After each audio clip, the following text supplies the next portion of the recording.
CCTV camera की footage चोरी की है, आप उनको बुलाएं और पूछें कि ये कहाँ CCTV फुटेज किधर है, उसमें सारों का पता चल जाएगा। और जब वो पता चल जाएगा उनको सज़ा, सख्त से सख्त सज़ा देनी चाहिए।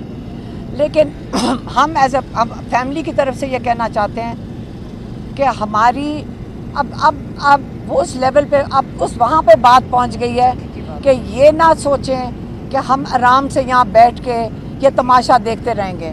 हाँ, लेकिन चक्की वाली जो मेरी बहन बता रही है कि इमरान खान ने ये भी कहा कि ये कौन बात कर रहा है कि मेरे पास एयर कंडीशन कमरा है और इतना बड़ा कमरा है। चक्की जो डेथ सेल किस्म का कमरा है, उसके अंदर उनको आइसोलेशन में रखा हुआ है, उनको अपने लॉयर से नहीं मिलने दिया जाता, उनको पार्टी के जो लोग हैं उनको हफ्ते में एक दफ़ा 20 मिनट के लिए मिलने दिया जाता है।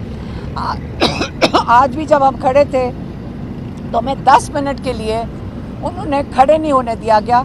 जो पुलिस वाला था उसको ऊपर से फ़ोन आ रहे थे, और सुप्रीम कोर्ट का ऑर्डर ले रहे हैं। हमारा उनका ब्लड टेस्ट हो चुका है इमरान खान का, वो नहीं दे रहे हैं। वो पिम्स वाले वो भी नहीं दे रहे कि पता चले कि ये किस किस्म की ह्यूमन राइट्स अब्यूज़ हैं इनके। ये इतनी आफत आई हुई है। हम जजेस से भी अपील करते हैं कि खुदा के वास्ते अपनी इज़्ज़त बचा लें, पाकिस्तान को बचा लें।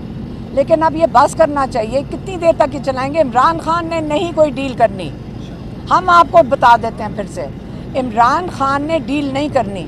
अगला लाएमल आपका क्या है? हमें उसके ब्लड टेस्ट इसलिए ले रहे हैं क्योंकि हमें फ़िक्र है कि आप उनको जहर ना दे दें। लेकिन आप समझ रहे हैं कि हम चुप करके बैठे रहेंगे। हम चुप करके नहीं आप बैठने लगे, अब हम खुद निकलेंगे, और कोई हमारे साथ निकलना चाहता है वो ज़रूर निकलेगा। लेकिन ये अब आप हदें क्रॉस कर रहे हैं। जज साहिबान, आप इस पर फैसला दें। आप सबको पता है कि क्या फ़ैसला है, आप सबको पता है कि इमरान खान और बुशरा बीबी बेगुनाह हैं। अब आप फैसला दें, ना अपने साथ ये ज़्यादती करें और ना ही जो उनको कैद में हैं, कई 100 लोग हैं, ना उन पर ज़्यादती करें। और आइंदा के लिए अगर केसेस का अगले हफ्ते तक नहीं फ़ैसला होता, हमें ये समझ आ जाएगी कि अब जजेस के ऊपर ज़्यादती हो रही है। हम जजेस के साथ भी खड़े हैं और हम आपके साथ खड़े हैं, आप फैसला दें, मेहरबानी।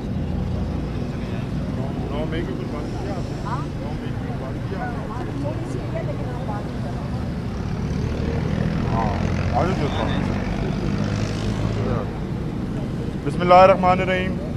आज एक बड़ी शॉर्ट सी कार्रवाई थी अलकादर ट्रस्ट केस के अंदर, क्योंकि जो खान साहब की लीगल टीम है उसके मेम्बरान पर FIR दर्ज हो चुकी है और वो आज अपनी ज़मानतें करवाने में मसरूफ़ हैं। तो जज साहब को जब ये बताया गया कि उस टीम ने जिसने आपके सामने आकर केस लड़ना है वो ख़ुद अपनी ज़मानतों के लिए आज अदालतों में गई हुई है, तो आप मुकदमा जो है वो आप इसको एडजर्न करें। जज साहब ने इस बात पर माइंड किया।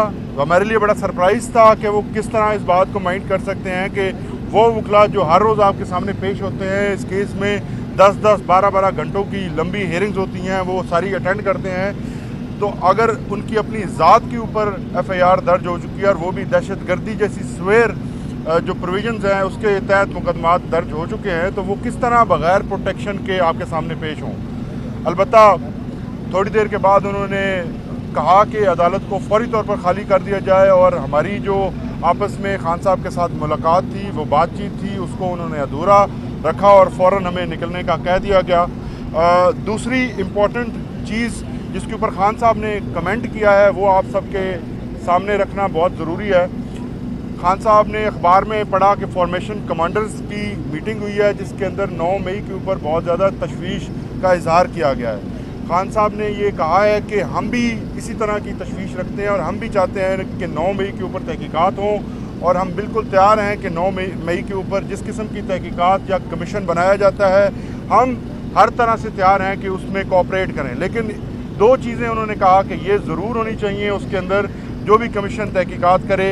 पहले नंबर पे कि इस्लामाबाद हाई कोर्ट के CCTV कैमरास को किसने चुराया था और फुटेज को किसने चुराया था, और दूसरा उन्होंने कहा है कि मुझे जो अबडक्ट किया गया था, जो सुप्रीम कोर्ट ने ये डिक्लेयर किया था कि मुझे गैर कानूनी तौर पर वहाँ से अबडक्ट किया गया था हाई कोर्ट के अंदर से, वो किसके हुक्म से हुआ था। अगर ये 2 पॉइंट्स उसके अंदर शामिल किए जाते हैं तो तहरीक इंसाफ ये जो कल मुतालबा किया गया है कि 9 मई के اوپر تحقیقات ہونی چاہیے، بالکل اس کو سپورٹ کرتی ہے، تحریک انصاف ان کے ساتھ کھڑی ہے۔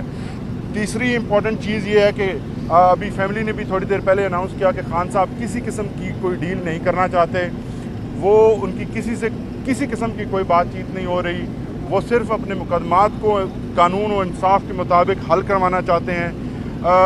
چوتھی چیز، اوورسیز پاکستانیوں کے لیے خان صاحب نے ایک پیغام دیا ہے جس کے اندر انہوں نے فرمایا ہے کہ آپ کو جلد ایک شیڈول دیا جائے گا جس کے تحت آپ لوگوں نے احتجاج کرنا ہے اور آپ اپنی تیاری رکھیں۔